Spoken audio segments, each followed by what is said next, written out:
The sweet, buttery scent of vanilla cake, Lisa Thompson's first culinary masterpiece in months, should have filled the apartment with an aura of celebration. It was Lily's first birthday, a milestone that for Lisa represented 12 months of a love so overwhelming it redefined her very existence. However, a dissonant note cut through the harmony of that moment. It wasn't a sound, but an absence of one. Lily's joyful babbling, the soundtrack of her days, had been replaced by a weak, wheezing cry, a sound that scraped a mother's heart with the precision of a scalpel. Approaching the crib, the heat emanating from the tiny body was alarming, a miniature furnace. The girl's forehead, damp with sweat, burned at the touch of her lips. Her breathing was a visible effort, each inhale a small valley between mountains of difficulty.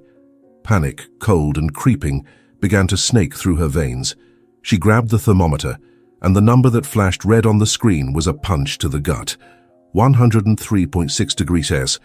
With trembling hands, she dialed her husband's number, Paul Reynolds. The call took a while to be answered, and when he finally spoke, the sound of his voice was muffled by an unmistakable background noise, loud music, laughter, the clinking of glasses.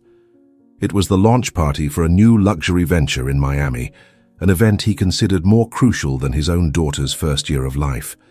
"Lisa, something wrong?" "I'm in the middle of an important toast," he said, impatience leaking through every syllable. Her voice was a trembling thread of urgency. "Paul, it's Lily. She's burning up with fever, almost 104 degrees, and her breathing, it's weird, too rapid, I'm scared." On the other end, a sigh. Not of concern, but of pure annoyance, as if she were an incompetent employee presenting a trivial problem. "For God's sake, Lisa, it's just a virus. Kids get sick. Give her some Tylenol, a lukewarm bath. You always overreact. I can't just drop everything here. I've got investors from all over the world in front of me." Before she could articulate the depth of her fear, the plea forming in her throat, he cut her off. "Look, I gotta go. The senator's calling me over. We'll talk tomorrow." And the line went dead. In that deafening silence, broken only by the agonized wheeze of Lily's breathing, something inside Lisa shattered. It wasn't a loud snap, but a silent, deep fracture, the kind that compromises an entire building structure. The image of her husband, the solar energy visionary, the Green King as the press called him, toasting his success hundreds of miles away while their daughter fought for air, wasn't just negligence, it was abandonment. A final declaration that she and Lily were mere accessories in his grand life, disposable when inconvenient. The pain of rejection was quickly consumed by a cold, crystalline fury. The tears that threatened to fall froze before reaching her eyes. There was no time for despair. With a precision she didn't know she possessed, she bundled her feverish daughter in a blanket, grabbed the diaper bag and car keys. Passing through the living room, her eyes fell on the cover of the latest Fortune magazine, where Paul smiled, his arm around a digital influencer 20 years his junior. Under the headline, "The Man Lighting Up America." In that instant, Lisa made a silent promise to herself and the tiny, helpless creature in her arms. He could light up America, but the darkness he'd left in their home wouldn't go unanswered. As the garage door closed behind her, cutting off the view of the life she thought she'd built, Lisa wasn't just racing to the hospital. She was accelerating toward a war she'd just declared. The drive to Mount Sinai Hospital in New York City was a blur of city lights and silent prayers. Every red light was torture, every slow car ahead an enemy. Lily in her car seat alternated between restless sleep and moans that tore at Lisa's soul.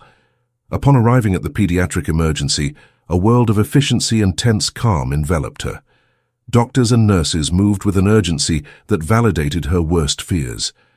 The word pneumonia was mentioned, followed by low oxygen saturation. Lily was taken to an intensive care room, and Lisa was left in a sterile waiting area, a limbo of guilt and dread. Hours dragged like centuries. Finally, a doctor with tired but kind eyes approached. "Mom, you got here just in time. It's a severe viral pneumonia. Her lungs were starting to fail. A few more hours at home and the outcome could have been irreversible." The word irreversible echoed in Lisa's mind, colliding with Paul's dismissive phrase, "It's just a virus." His indifference wasn't just an insult, It was a potential death sentence. In the quiet of the private room where Lily was transferred, now stabilized and hooked to a monitor beeping rhythmically, Lisa's fury began to solidify, transforming from a volatile emotion into a purpose of steel. Despair gave way to cutting clarity. The woman who'd cried in fear in the car was a distant memory. In her place resurfaced a version of herself she'd buried under years of concessions and sacrifices, before being Mrs. Reynolds, hostess of business dinners and manager of an impeccable mansion, she was Lisa Thompson, the environmental engineer. One of the brightest minds in her class at MIT, author of award-winning projects integrating sustainability and community development, she didn't just understand clean energy. She was passionate about its transformative potential. It was that passion that connected her to Paul. He was the ambitious entrepreneur, the seller of dreams with a grand vision of covering America with solar panels. "Together, Lise," he used to say in the early days, spreading blueprints and projections across the table of their small apartment. "You with the brains, me with the boldness. We'll build a green empire, a legacy for this country." She believed in the dream and the man, merged her successful small consultancy into his nascent company, Reynolds Energy. Her projects, her technical expertise, her contacts in the environmental sector were the foundation on which he built the first pillars of his empire. Her name was never in the press releases or on the inauguration plaques, but her soul was in every efficiency calculation, in every impact study that enabled the multi-million-dollar contracts. Then came the marriage, and with it, the subtle, then insistent suggestion that she slow down. "You've done so much, my love. Now enjoy the life we've built. Focus on being my wife, on building our family." Tired of fighting for recognition, seduced by the promise of a life partnership, she yielded, traded her hard hats and field boots for designer dresses and grocery lists. Slowly, she became invisible, a decorative piece in the mansion she'd helped pay for. He'd turned her into a luxury housekeeper in her own home, and she, blinded by love and routine, had allowed it. Now sitting beside her sleeping daughter, the architect of her own captivity, saw the prison walls with blinding clarity. She picked up her phone. Her fingers ignored the numbers of family and friends. She didn't need comfort. She needed an ally. She scrolled through her contacts until she found a name she hadn't dialed in over 2 years, a name representing old loyalty and shared injustice. Michael Hayes, the former CFO of Reynolds Energy, the man Paul had fired for being too honest. She hit the call button, her heart beating in a firm, dangerous rhythm. The war had begun and she needed her first general. Michael Hayes answered on the third ring, his voice laced with the chronic exhaustion of someone who sleeps little and thinks too much.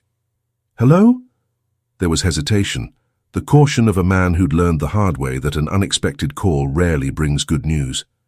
"Michael, it's Lisa. Lisa Thompson." A pause on the other end. Lisa could almost picture the scene. Michael in his modest apartment in Brooklyn, probably surrounded by stacks of books and spreadsheets, his brow furrowed in surprise and suspicion. He'd been more than a colleague. He'd been a friend, one of the few who saw her as the brilliant engineer and not just the boss's wife. "Lisa, wow, is everything okay? Did something happen to Paul?" The question was protocol, but the tone held a universe of untold stories. "With Paul, no. With me and Lily, yes," she replied, her voice steady, devoid of the emotion choking her. "But it'll be fine. Michael, I need to see you. Tomorrow, as early as possible. It's about Reynolds Energy." The silence that followed was dense and charged. Michael was a man of numbers, a forensic accounting genius who found poetry in balance sheets and symphonies in cash flows. His loyalty to Paul in the early years had been absolute, forged in the shared belief that they were building something clean, something that mattered. But that loyalty eroded as Paul's ambition turned to greed. Michael started questioning the inflated invoices, the contracts with shady suppliers, the representation expenses that coincided with weekend trips to the Hamptons. His reward for raising those red flags was a humiliating dismissal, disguised as restructuring. Paul accused him of being a hindrance to growth, a fearful bureaucrat unable to grasp the aggressiveness needed in the market. Michael left with nothing but the bitterness of betrayal and an encrypted USB drive, a life insurance policy he'd never had the courage to use. "What's with the company?" he asked, caution in his voice now tinged with a spark of interest. "It has to do with the foundation," Lisa said, the old technical language returning to her with surprising naturalness.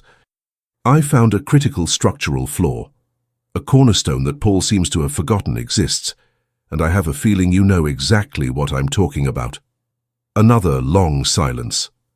Lisa could hear the gears in Michael's brilliant mind turning, connecting dots, retrieving memories of tense meetings and documents he'd been forced to sign. "The first plant. The project in Colorado," he said finally, his voice almost a whisper. "The financing that never added up." Her cold smile, her first in days, touched Lisa's lips. "Exactly. My old consulting office in Greenwich Village, 8 a.m. You still remember the address?" "Lisa, what are you planning?" His question wasn't from a curious ex-colleague, but a potential conspirator. She looked at Lily's serene face, sleeping under the medication's effect, her tiny hand gripping her finger with surprising strength. Her plan, until that moment just a blur of anger and instinct, began to take a sharp, lethal shape. It wasn't about revenge anymore. It was about restitution. It was about ensuring her daughter's future was built on solid rock, not the quicksand of Paul's morals. "I'm planning a hostile audit," she said, each word weighing a ton. "And you're going to be my partner." The office in Greenwich Village was a time capsule. Covered in a thin layer of dust, the space held the ghosts of an interrupted career. Rolls of architectural plans and environmental impact studies, tied with string, sat like ancient scrolls in a corner. Models of wind farms and biomass plants, once her pride, were spectral shapes under white sheets. She'd kept the rent a secret, paid with money from a small investment she'd made before meeting Paul. It was her only escape route, a personal sanctuary that her husband, in his arrogance, called Lisa's hobby room, and had completely forgotten about. Promptly at 8, Michael Hayes knocked on the door. He looked older than Lisa remembered, his impeccable suit contrasting with eyes weary from carrying the world's weight. He was a man who felt safe among spreadsheet lines, and what Lisa was proposing was chaos in its purest form. "Coffee," she offered, pointing to an Italian coffee maker on the small counter. "Thanks," he said, his gaze sweeping the room, absorbing the evidence of a brilliant mind forced into hibernation. "Last time I was here, you were designing the water capture system for that condo in Aspen. We won an award for that." "A lot's changed since then," Lisa said, handing him a mug. "Paul's in Miami, parading with a young mistress at gala parties, while our daughter nearly died of pneumonia last night because he said it was just a virus." Michael's expression didn't change, but a muscle in his jaw twitched. He wasn't surprised. He'd seen the expense reports, the payments to modeling agencies under marketing consulting codes, the expensive jewelry classified as corporate gifts. "I'm really sorry, Lisa. Truly. I'm not looking for sympathy, Michael. I'm looking for a partner," she said, her tone now purely professional. "You know as well as I do that Reynolds Energy was built on the base of my projects and your financial strategy. We were supposed to be the partners. Instead, we became the support staff." She let the sentence hang in the air, heavy and uncomfortable. Michael stared into the bottom of his coffee mug. He knew the story. He'd been with Paul from the start, turning modest seed capital into multi-million-dollar credit lines. The promise of becoming a partner had been the carrot Paul dangled for a decade. The humiliating firing had been the final whip. "What did you mean by structural flaw?" he asked, getting straight to the point. Lisa walked to a locked metal cabinet. She turned the combination lock, opened a drawer and pulled out a thick, worn leather folder. She placed it on her old drafting table. "The solar plant in Boulder," she said. "The project that put the company on the map. Remember the financing? The final $5 million hole no bank would cover." "Of course," Michael said. "Paul got it from a last-minute private investor. He never revealed the source. It was always a black box in the company's finances, a hole I was instructed to work around." "It wasn't a private investor, Michael," Lisa said, opening the folder. "It was me." She slid a document across the table. It was a mortgage and loan agreement. The debtor was the newly created Reynolds Energy, The creditor was a family investment fund whose sole asset was the Willow Creek Ranch, a vast productive property in rural Montana inherited from Lisa's father. And she was the sole manager of the fund. The collateral for the loan wasn't just the ranch, it was a series of complex clauses that she, guided by her father's old shrewd lawyer, had insisted on including. "I put my family's inheritance on the line to save his dream," she explained. "Paul was desperate. He would have signed the phone book if I'd asked." Michael's eyes widened as he read. The clauses were a masterpiece of defensive lawyering. They stipulated that if the acting CEO, Paul, was proven involved in fraud, financial mismanagement, risking the company's reputation, or moral conduct deemed damaging to the brand's image, the creditor, Lisa, would have the right to execute the debt immediately. If the debt couldn't be paid within 48 hours, which was impossible, the controlling shares of the company, given as final collateral, would transfer directly to her. "Moral conduct damaging," Michael whispered, looking at her. "His affair abandoning his sick daughter. That's our moral justification," Lisa said, "but it's not the trigger. Going to the board with a story of betrayal is messy, subjective. They could sweep it under the rug. We need something concrete, undeniable. We need financial fraud." She stared at him, her gaze piercing. "And that's where you come in, Michael. I know he forced you to cook the books. The overbilled public bids, the siphons to shell accounts, the personal expenses disguised as operational costs, the apartment he keeps for his mistress in the Upper East Side, the cars, the trips. It's all there, isn't it? You have the records." Michael stood and walked to the window, looking at the street bustle below. He was being invited to betray the man who'd given him a career, a man he'd once considered a friend.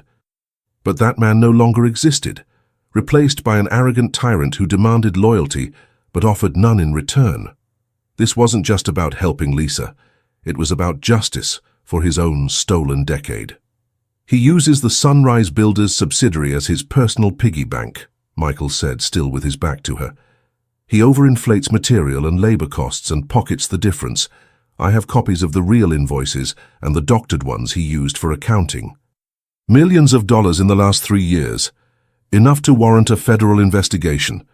He turned to face her, his eyes no longer weary but sharp with calculation. The cautious CFO had vanished. In his place was a strategist who saw every piece on the board and knew exactly how to checkmate.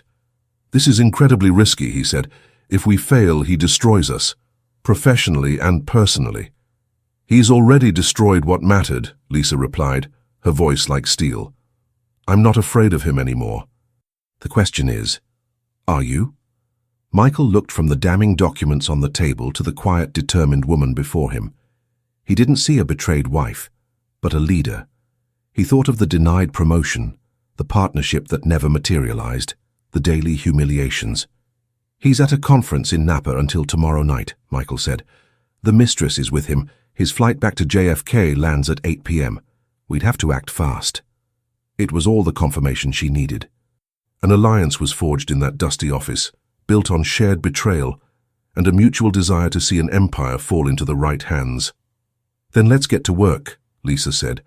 "We have less than 36 hours to dismantle a king." The next stop wasn't a corporate law firm with a glass and steel facade in the heart of Wall Street.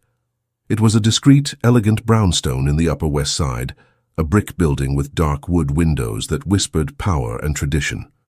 The polished brass plaque by the door was minimalist, Vargas and Associates. There was no website, no ads in business magazines. You sought Elena Vargas when a problem needed solving with the brutal, silent efficiency of a surgical strike. Elena, a woman nearing 70, with grey hair in an impeccable bun and eyes that seemed to register every micro-expression, listened to Lisa and Michael's story without interruption.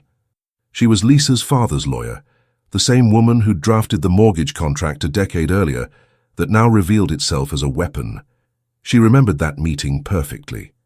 "Your father was a man of vision, Lisa," Elena said after Michael finished his detailed explanation of Paul's financial maneuvers. Her voice was deep, with the resonance of someone accustomed to giving orders and being obeyed. "He told me, 'Elena, my future son-in-law is a brilliant builder, but a reckless man. Build my daughter a fortress within this contract. A nearly imperceptible predatory smile curved her lips. And that's what I did. She spread the original contract across her vast mahogany desk. The paper, yellowed with time, seemed to vibrate with contained energy. This document, she declared, her long, thin fingers tracing the clauses, is a work of legal art. The moral conduct clause is our ethical shield, giving us moral ground. But Michael is right. It's a subjective fight for a boardroom. The financial mismanagement clause, however, that's a canon. She fixed her gaze on Michael.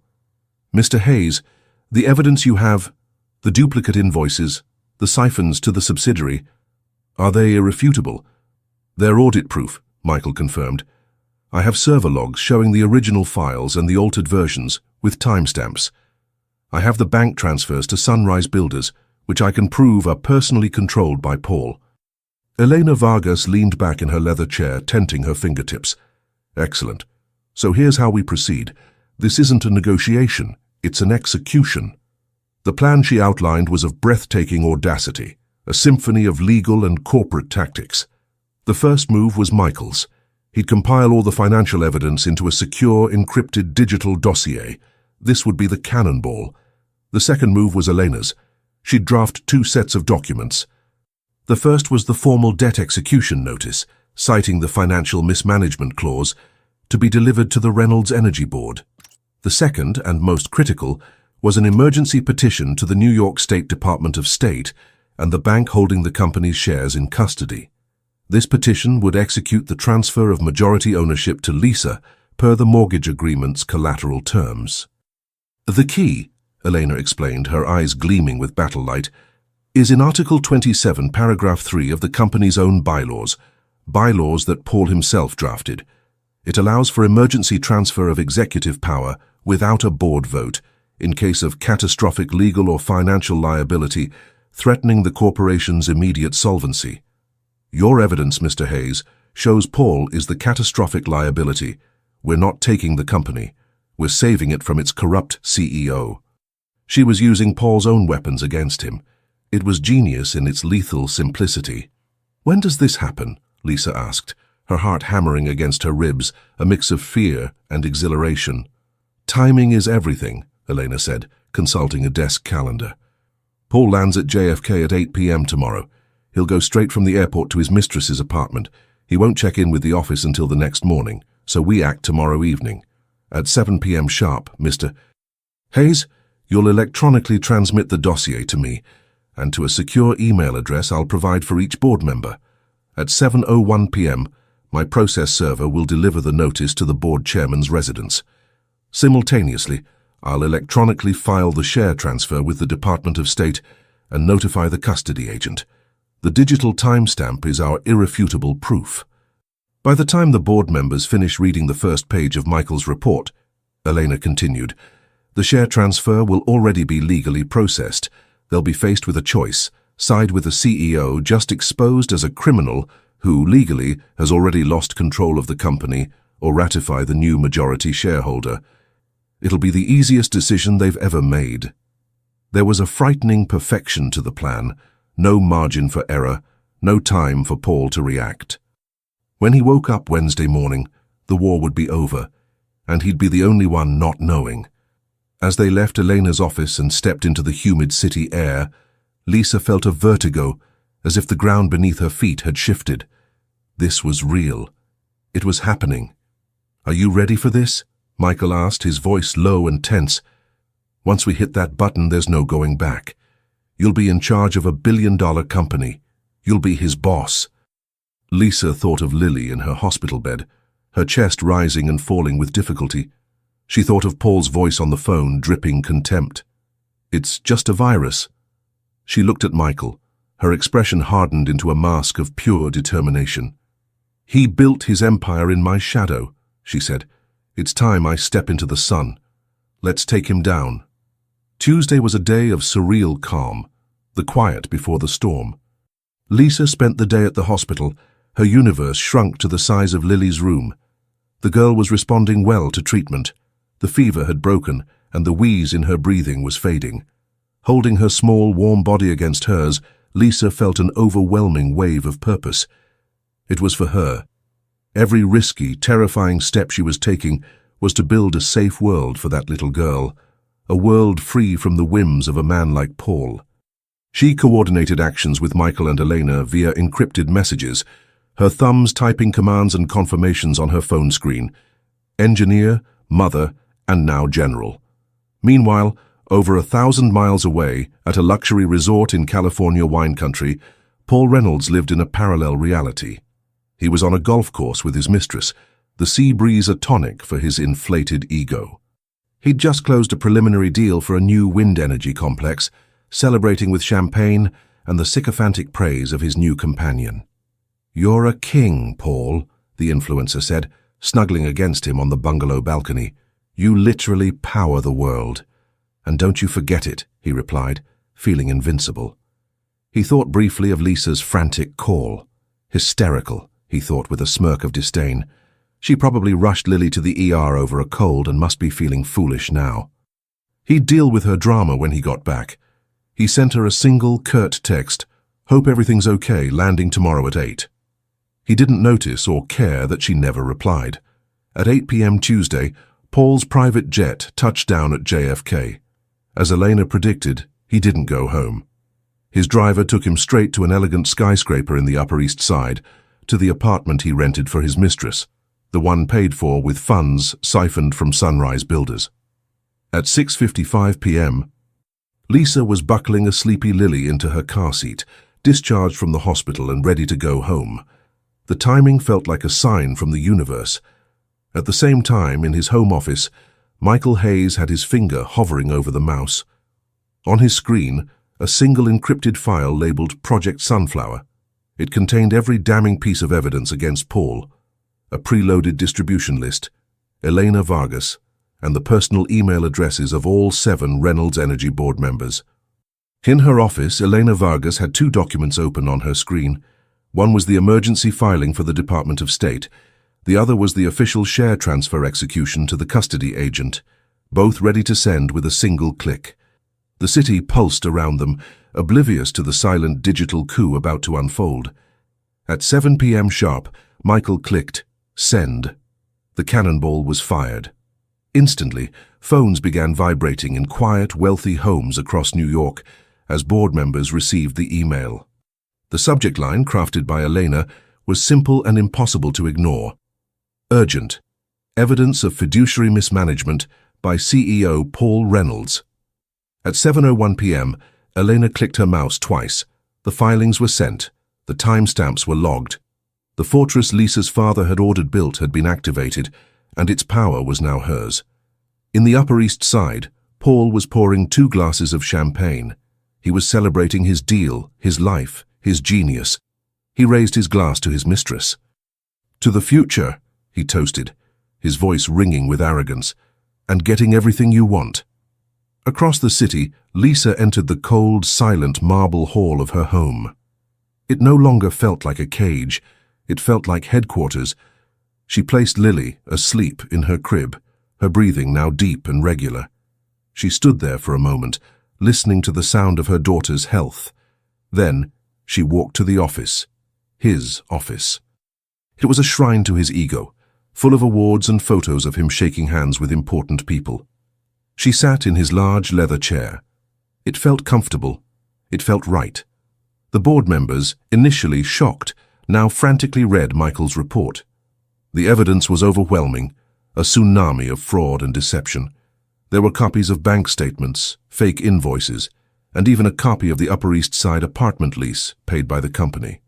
As they reeled from the shock, a second email from Elena Vargas arrived. Subject: Notification of change in majority shareholding of Reynolds Energy. It was checkmate. There was nothing to debate. Siding with Paul now would be corporate suicide. Within minutes, the first reply came from the board chairman, an old guard businessman named Oliver Grant. His message was brief and direct. Received. The board will ratify the transfer and support you, Ms. Thompson. Awaiting your instructions. Lisa read the email on Paul's computer. A slow, steady smile spread across her face. It wasn't a smile of joy or vengeance. It was the quiet, satisfied smile of an engineer, watching her most complex, personal, and important project executed to perfection. The king was toasting his reign in a fool's paradise.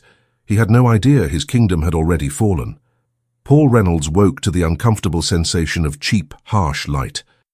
It wasn't the soft, automated glow of his mansion in the Hamptons, carefully filtered by programmed blinds, but the raw, unforgiving glare of New York sun slicing through floor-to-ceiling windows in his mistress's apartment.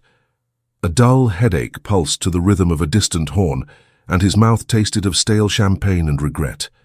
Not for the infidelity, but for overdoing the third bottle of Veuve Clicquot. "Morning, Sun King," murmured the influencer, stretching beside him. "Dream of your empire?" "Something like that," he grumbled, swinging his legs out of bed. Power was his aphrodisiac, and the deal closed in Napa left him feeling godlike. He grabbed his phone, ready to start his daily ritual of firing off orders and reaffirming his dominance over the empire he commanded. He tapped the corporate email icon. A sterile dialog box appeared on the screen. "Access denied. Please contact system administrator." He frowned, a twinge of irritation. The IT department, incompetent as ever, probably pushed a faulty security update. He tried again, same result. He switched to the company's internal messaging platform, intending to blast the tech chief. His profile, normally a confident professional photo, was gone. In its place, a generic grey silhouette. All his channels and groups were inaccessible. "What's wrong, babe?" the girl asked, propping herself on an elbow. "Nothing." "Bunch of idiots who can't keep the servers running," he snapped, irritation growing. He decided to ignore the minor issues and check the bank transfer for the Napa deal. He opened his corporate banking app. Invalid credentials. Now, the twinge of irritation turned into a genuine spark of alarm. This wasn't a simple glitch. It was a full system lockdown. He called his COO, a sycophant he'd promoted in Michael's place. This time, the man answered, his voice a high-pitched squeak of pure panic. "Paul. Oh God, Paul, where are you?" "What the hell is going on? Why am I locked out of everything?" Paul barked. "It's over, Paul. The accounts, the board, they had an emergency meeting last night. They're saying you're out. People from Elena Vargas are here, changing locks, seizing servers. It's Lisa, Paul. Somehow it's Lisa." The name hit him like a physical shock.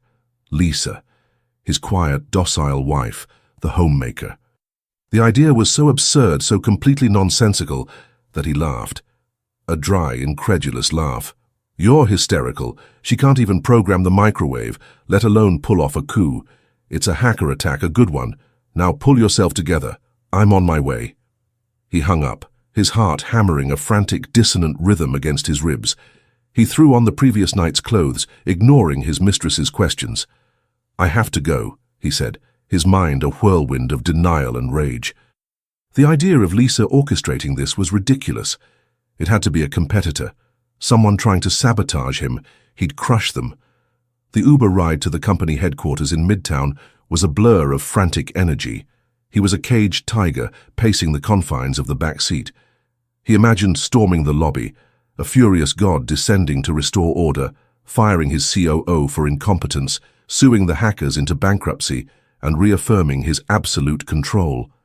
He leaped from the car and marched toward the gleaming black glass tower of Reynolds Energy, his monument to himself. He swiped his badge at the security turnstile. A harsh buzz sounded, and a red light flashed. "Access denied." He tried again. Buzz. "Access denied." "What is this?" he roared at the lobby security chief, a broad-shouldered man named Richard, whom he'd seen for years. "Richard, open this gate right now." Richard looked profoundly uncomfortable, refusing to meet his eyes. "I'm sorry, Mr. Reynolds. My instructions are, your access has been revoked. I can't let you through." "My instructions? I give the instructions here," he bellowed, his voice echoing in the vast marble lobby. A few employees lingered near the elevators, watching, whispering. The public humiliation was a splash of cold water, but it only fueled his fury. "You're done, Richard. You hear me? I'll end your job. That will be all, Richard. You're handling the situation correctly." The voice was calm, cold, and absolutely authoritative. Paul turned. Standing there was Elena Vargas, flanked by two impassive security consultants in dark suits. She held a thick navy blue folder. "Miss Elena," he sneered, trying to regain some semblance of control. "To what do I owe the honor? My hysterical wife hire you to serve divorce papers?" "Yes, she did," Elena said, without a trace of emotion. "But that's the least of your concerns." She extended the folder. "This is for you. I suggest you read it before embarrassing yourself further." He snatched it from her hand and retreated to a leather bench in the lobby, the curious stares of his former employees burning into his back. He tore open the folder.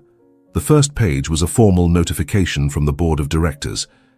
Effective immediately, Paul Reynolds is removed from the positions of CEO and chairman of the board as a result of the execution of clauses related to financial mismanagement and breach of fiduciary duty, as stipulated in the loan and mortgage agreement for the Boulder Solar Plant project. Majority ownership and all executive authority have been legally transferred to Lisa Thompson. He read her name 3 times, but his brain refused to process it. He flipped through the pages frantically, his world shrinking to the words on paper.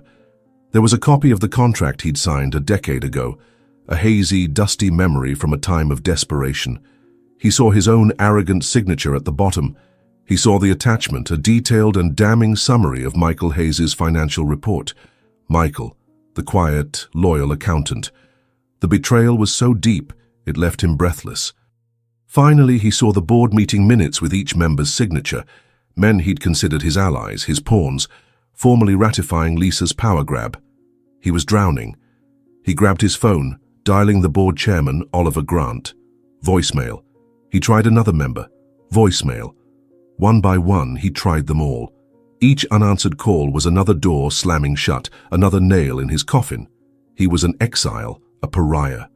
The frantic energy drained from him, replaced by a hollow, terrifying cold.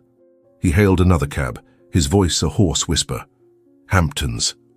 The ride home was a descent into personal hell. The city he'd once seen as his private playground now seemed alien and mocking. He saw flashes of Lisa's face over the years, her insightful questions about contracts he'd told her not to worry about, the sharp intelligence in her eyes he'd chosen to ignore, her quiet competence he'd mistaken for weakness. This wasn't a sudden emotional act. It was strategy, a planned and meticulously executed demolition. When he finally burst through the front door of his home, he found it silent. He stormed the marble hallways, shouting her name. "Lisa! Lisa!" He found her in his office. Her office. She was seated behind his desk, dressed in an elegant, tailored navy dress. The air in the room was different. The clutter of his ego, the useless awards, the self-congratulatory photos, all removed.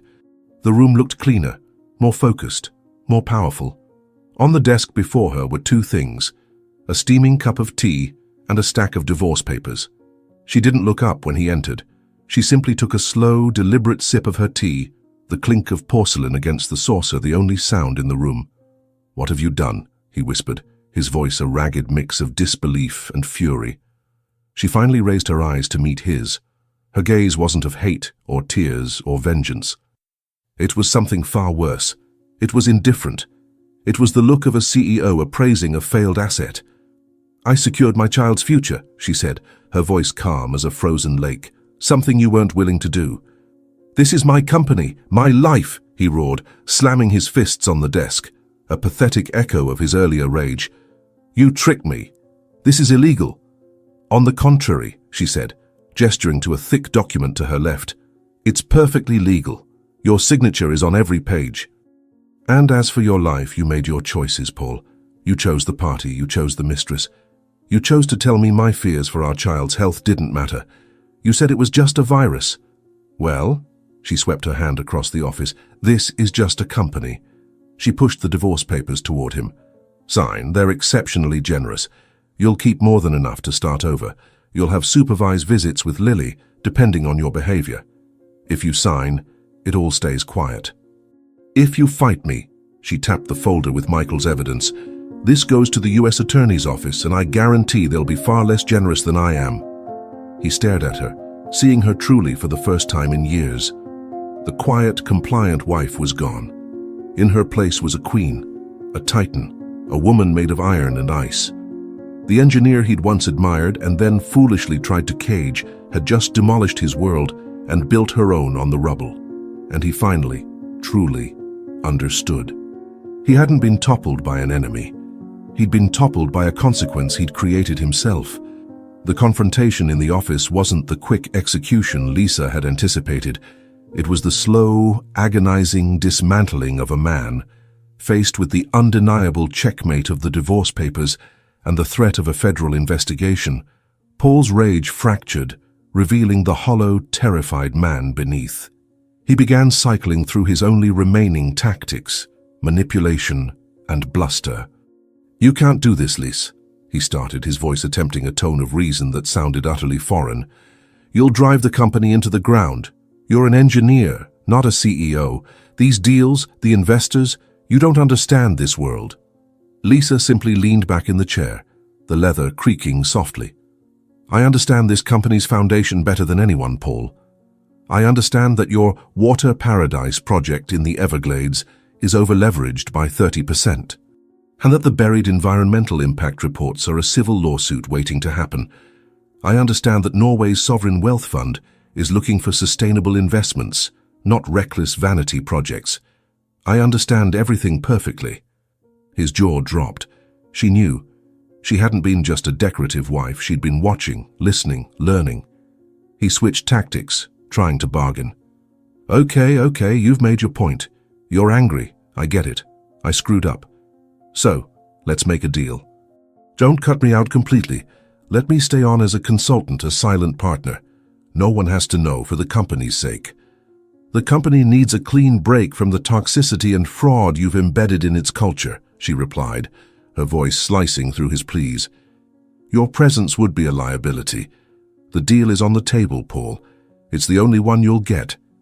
He finally resorted to his last and most despicable weapon, their daughter. Think about Lily. What will this do to her? Parents at war, her father publicly ruined. You'd do that to your own child out of spite. The last vestiges of warmth in Lisa's eyes turned to eternal ice. She stood, knuckles on the desk, her face a mask of cold fury. I'm doing this for my daughter. You seem to have forgotten you declared war when you left that same child struggling to breathe so you could sip champagne with your mistress. You ruined yourself, Paul. I'm just signing the paperwork. She slid the pen across the polished desk. The simple object, a Mont Blanc she'd given him for his birthday, stopped right in front of him. The finality of the gesture broke him. He stared at the pen, a simple instrument that now held the weight of his entire world. With a trembling hand, he picked it up. This pen had signed billion-dollar deals, scribbled arrogant notes in project margins, and endorsed checks for lavish gifts to his mistress. Now, its sole purpose was to sign his surrender. His signature, usually a bold, confident stroke, was a shaky, almost illegible scrawl on the dotted line. He was signing away his marriage, his company, his name, his very identity. He dropped the pen as if it burned him. He looked up, hollow-eyed, searching her face for any glimmer of the woman he'd married. He found none. Happy now?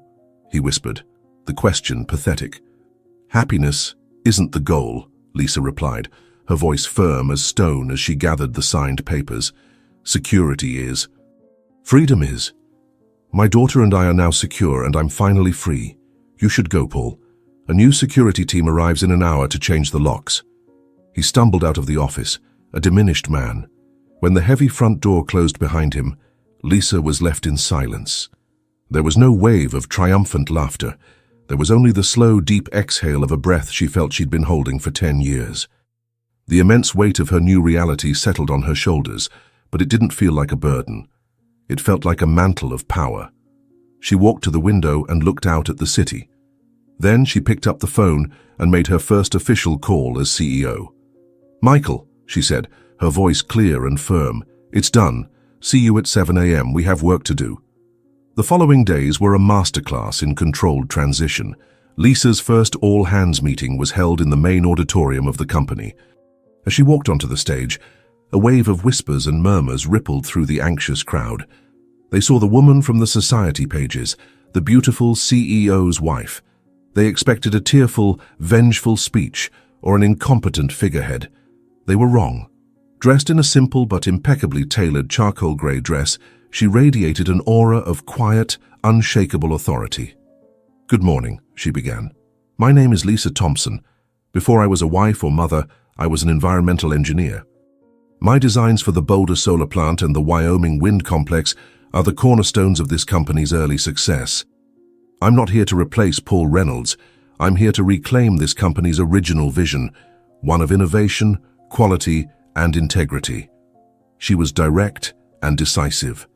She announced that the over-leveraged Water Paradise project was suspended indefinitely, and resources would be redirected to a clean energy initiative for low-income communities, a project Paul had ridiculed and shelved a year earlier. She announced Michael's promotion to COO, receiving a genuine round of applause from those who knew his worth. She fielded questions from the audience with a depth of knowledge that shocked the skeptics. She wasn't just the new boss, she was a leader. In the weeks that followed, a new culture blossomed in the company's hallways, which was quickly renamed from Reynolds Energy to Thompson Sustainable Energy. The fear-based sycophancy Paul had fostered was replaced by collaboration and respect. People started leaving their office doors open again. The break room coffee became a place for idea exchange, not whispered gossip. One late night, as Lisa and Michael reviewed new projects in her office, he looked up and smiled. "You know," he said, "people are talking in the hallways again, sharing ideas, not afraid to make mistakes. You didn't just take a company, Lisa. You liberated it." Meanwhile, Paul's world had shrunk to the size of a hotel bar stool. He sat in a dimly lit, expensive hotel bar, nursing a whiskey, a ghost haunting his own past. On the big screen above the bar, a financial news anchor praised the meteoric rise of Thompson Sustainable Energy's stock. "CEO Lisa Thompson is being hailed as a visionary," the anchor said, bringing new life and a sense of ethical purpose to the energy sector. At a nearby table, two young bankers toasted. "To Thompson," one said. "Legendary." Paul downed his drink, the sound of his own irrelevance a bitter pill. 6 months after the takeover, Lisa's office bore no resemblance to what Paul had occupied. The heavy, dark furniture was gone, replaced by light wood, glass, and steel. Models of her new bold projects, small solar farms for agricultural co-ops, wind turbines for remote villages, lined the walls. And on the floor, on a soft rug, Lily played happily with a set of wooden building blocks. Lisa scooped her up, her healthy laughter filling the room. She was toddling now, a sturdy, confident toddler. She was the living embodiment of her victory. Lisa carried her to the vast window overlooking the city skyline, a shimmering tapestry of human achievement. The setting sun hit the edges of glass and steel, making everything glow from within. She held her daughter close, letting her rest her head on her shoulder. She was safe. She was protected. And their future was as bright and boundless as the view before them. "Look, baby," she whispered, her voice full not of arrogance but of a quiet, deep sense of purpose and creation. "It's not just light we're generating. It's the future." And so a dismissive phrase, "It's just a virus," uttered over the phone from a lavish party, became the catalyst that not only toppled an empire, but forged a new one. Lisa Thompson's story isn't simply a chronicle of revenge, though the poetic justice is undeniably sweet. At its core, it's a story of reclamation, a narrative about the quiet strength so many people, especially women, are forced to cultivate in the shadows of someone else's ego. It's about the brilliant engineer convinced to become a decorative piece, the strategic partner demoted to hostess, the mother whose instincts were ridiculed. Lisa's story reminds us that the foundations we help build for others can sometimes contain the secret blueprints of our own liberation. She didn't just take his company, she reclaimed her name, her career, her voice, and most importantly, control over her daughter's future. But here's the real surprise. The epilogue that doesn't appear in business magazines or society columns.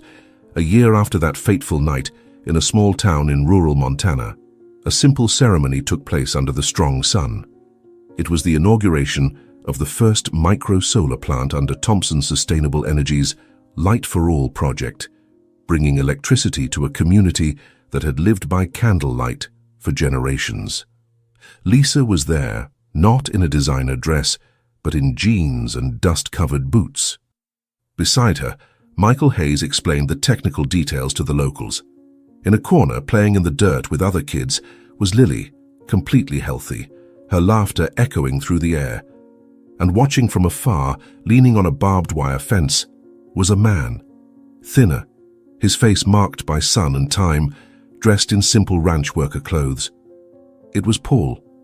After months of aimless wandering, spending what remained of his generous settlement in bars and luxury hotels, he hit rock bottom. Alone and forgotten, he did the only thing left, returned to the only place that would take him, his uncle's ranch in the countryside. There, working under the same sun he'd once tried to sell, he began rebuilding himself, not as a king, but as a man. He heard about the inauguration and came not to confront but to witness. He saw Lisa, not as the CEO who defeated him, but as the woman he'd failed to value, now fulfilling their original shared dream in a purer, truer way than he ever could. Their eyes met briefly across the crowd. There was no hate, no triumph, just a silent nod of acknowledgement. He turned and walked away, not as a dethroned king, but perhaps, for the first time, as a man on the path to finding himself. Lisa watched him go, an unexpected peace settling in her heart. The victory wasn't in his fall, but in her own rise and the ability to move forward. She turned back to the community, to the solar panel gleaming like a mirror to the sky, and smiled. The future indeed was bright. So what did you think of this journey? We'd love to hear your opinion. And that wraps up today's story. Now we want to hear from you. Where are you watching from? Drop your city or country in the comments, and let's see how far these stories reach. If this story moved you or gave you chills, give it a like, share, and subscribe for more powerful stories. One last thing, rate the story from 1 to 10 in the comments. Your feedback helps us bring you even better ones next time. Thanks for watching. We appreciate you being part of this storytelling journey.